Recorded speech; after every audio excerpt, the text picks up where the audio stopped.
நேற்று தமிழக வெற்றி கழகத்தின் முதல் பொதுக்குழு கூட்டம் நடைபெற்றது. அதில் கலந்து கொண்ட தலைவர் விஜய் மைக்கை பிடித்து அனல் பறக்க ஆவேசமாக பேசினார். ஏற்கனவே அவர் தன்னுடைய அரசியல் எதிரி ஆளும் கட்சிதான் என்பதை தெளிவாக சொல்லிவிட்டார். ஆனாலும் சோசியல் மீடியாவில் பெயரை சொல்ல பயமா என்று கிண்டலடித்தனர். அதற்கு பதிலடி கொடுக்கும் வகையில் இருந்தது அவருடைய பேச்சு. அதேபோல் மத்திய மாநில ஆளும் கட்சியை கடுமையாக விமர்சித்து பேசியிருந்தார். விஜய்க்கு எந்த இடம் யூத்?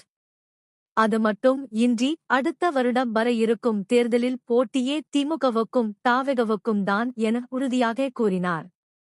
ஆனால் அரசியல் கட்சியினர் இதை கிண்டல் அடித்தனர். விஜய்க்கு அந்த அளவுக்கு ஆதரவு இருக்காது என்று கூட பேசப்பட்டது. ஆனால் அவர் சொன்னதை உறுதிப்படுத்துவது போல் ஒரு கருத்துக் கணிப்பு வெளியாகியிருக்கிறது. சிவோட்டார் தமிழ்நாட்டின் அடுத்த முதல்வர் யார் என்ற கருத்துக் கணிப்பை நடத்தியுள்ளது. அதில் தற்போதைய முதல்வர் ஸ்டாலின் 27% ஆதரவுடன் முதலிடத்தை பிடித்துள்ளார்.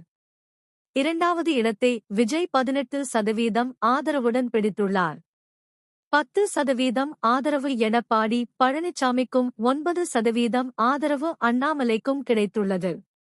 ஆகஸ்ட் விஜய் சொன்னது போல் அடுத்த தேர்தலில் டிஎம்கே, டிவிகே இரு கட்சிகளுக்கு இடையேதான் பயங்கர போட்டி இருக்கும் என தெரிகிறது.